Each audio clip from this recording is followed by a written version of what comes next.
disembuhkan dengan berbagai obat medis yang ada di tubuh.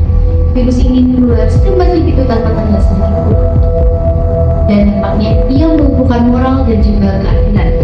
Virus ini sedang mengelabui dengan berbalikan kebenaran, sampai-sampai objektivitas semakin diragukan.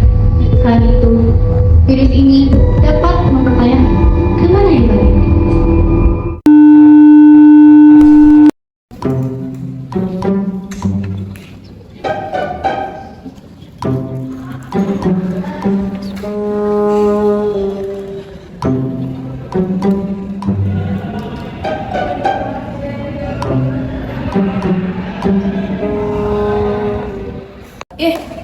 Tugas gak kelar-kelar, jadi jawabannya ChatGPT malah ngaco coba. Gimana deadline bentar lagi, aduh. Apa sih lu dilihat-lihat dari tadi tugas mulut? Sekarang tidur dulu kek, biar otak adem. Santai sih boleh, tapi jangan kelamaan juga. Dan kalian makan kalau udah kepepet mah pasti bakal pusing juga. Kerjanya dicicil aja weh. Kalian tuh ya, didengar-dengar dari tadi banyak banget alasannya. Ayo dong fokus, ini deadline-nya udah mepet. Yaudah deh, kerjain.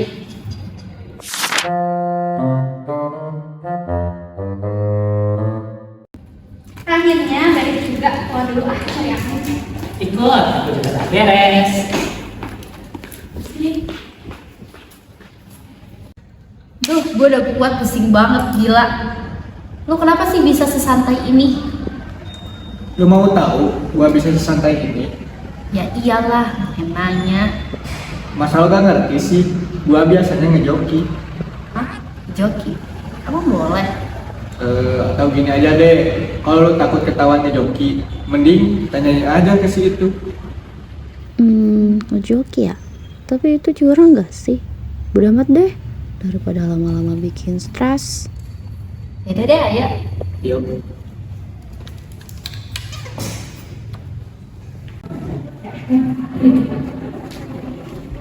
Lalu sini dulu deh, ada yang mau kita omongin apa? Sini aja deh. Ya udah ngomong aja apa? Lu mau gak bantuin ngerjain tugas kita? Maksud ngerjain tugas? Ya maksudnya nanti lo kerjain semua tugas-tugas kita. Soalnya kita tuh udah pusing banget buat nyari jawabannya. Kalian parah banget sih, padahal aku tugas juga masih banyak loh. Kita kasih imbalan deh. Gimana? Apa aku terima aja ya? Lumayan, imbalannya pasti gede. Mana ada sesuatu yang harus aku beli. Ya udah, tapi sekali aja ya, jangan minta-minta lagi. Ya udah, makasih ya. Ya udah, tapi jangan lupa ya imbalannya. Siap. Keren. Nek, asal. Omong. Lah itu mereka ngapain? Kok mojok sih? Mau? Kok mau aja sih ngerjain tugasnya? Laporin gak ya?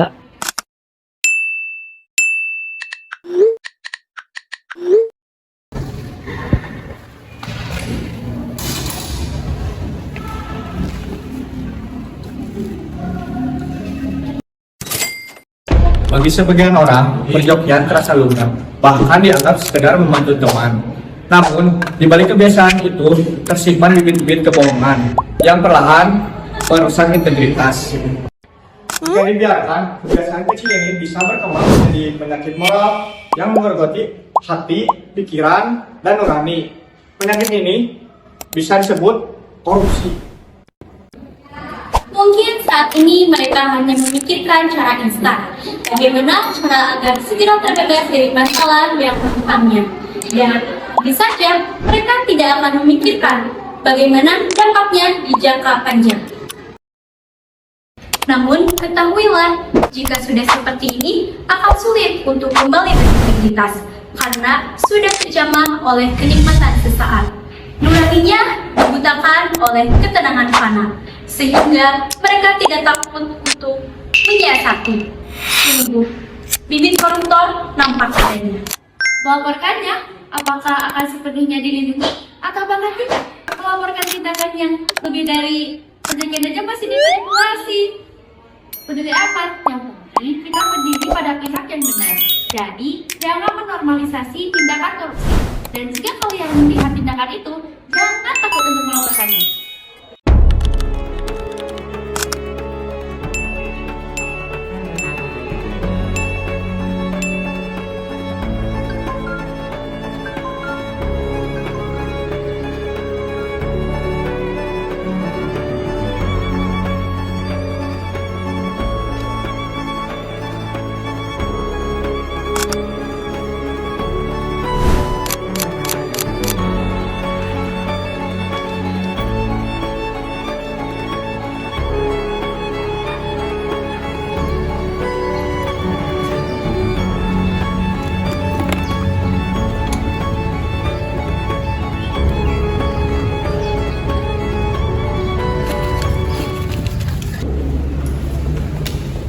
Woi, ini uang lu jatuh. Oh iya, sini dong.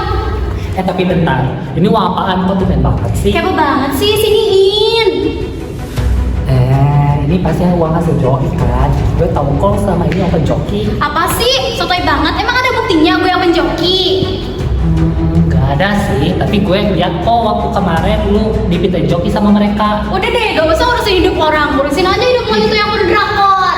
Lu tuh ya, ini tuh bibit-bibit korupsi tau gak? Mau gue laporin sekarang atau lu hapus sekarang? Siniin. Gua kasih tau ya skenario terburuknya. Kalau misalkan lu gitu terus ketahuan, emang dampaknya bukan cuma ke lu. Enggak lah, semua juga kena, termasuk orang yang minta joki ke lu. Emang lu mau kayak gitu? Yaudah gini deh, ini uang buat lo. Tapi lo tutup mulut. Dih, gak usah ya. Emang gua cowok apaan? Gini deh, yang penting gua udah kasih tau duluan ya. Kalau misalkan lu gitu terus ketahuan, terus lu sengsara, jangan salahin gua.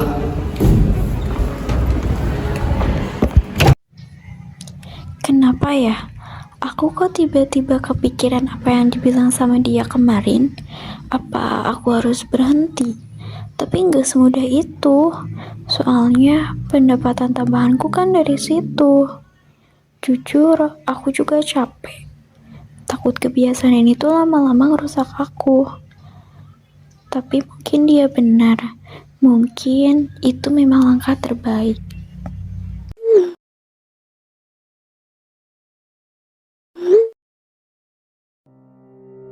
Kebiasaan seperti ini tidak selalu menargetkan ulang tahun dan nurani yang harus abaikan dalam kebenaran. Tidak pun menormalisasikan kebiasaan tersebut, menjoki, absen, dan lain sebagainya. Sehingga tidak adil rasa dan halal. Kemudian keadilan rasa itu harus dilakukan mulai dari tersebut. Kami tidak suka. Tadinya harus dapat bermutasi dan berkembang menjadi sesuatu yang sangat mengerikan yang disebut sebagai korupsi. Kondisi di mana naluri seorang dibutakan oleh imbalan, ia bisa saja menyiasati strategi yang paling mengerikan yang dia tahu. Apabila waktu waktu, ia dapat merajalela atau berbagai sektor, pabrik dan bukan keresahan. Padahal, itu sudah memberikan loh. Seperti yang kalian lihat tercantum dalam Undang-Undang Nomor 20 Tahun 2001, Jangto Undang-Undang Nomor 31 Tahun 1999 tentang Pemberantasan Tindak Pidana Korupsi yang membahas terkait regulasi seputar anti korupsi. Tapi sayangnya, film ini belum bisa menjadi saksi dalam karena film ini ternyata bukan hanya ada di lembaga negara saja, tapi sudah tersebar di moral manusia. Ketika kita sudah menyuarakan perang terhadap korupsi, apakah kita sudah mengantisipasinya? Apakah mereka tersebut bukan hanya bualan semata? Apakah sanggup berkomitmen untuk menjadi seseorang berintegritas? Mulailah dengan jujur untuk diri sendiri. Manipulasi kecil itu sama artinya dengan meneguk penawan rasa. Indonesia pasti membutuhkan orang yang jujur. Pemberantasan korupsi bukan hanya tanggung jawab negara, Tetapi tanggung jawab bersama. 긴 여운 속에서 멍하니 난 스쳐진 않은 시간을 흘려보내 그 누구도 없는 이 극장 안에 난 계속 남아 자리를 지켰지 수없이 반복한 영화 속에 참 오래 울고 또 울었었지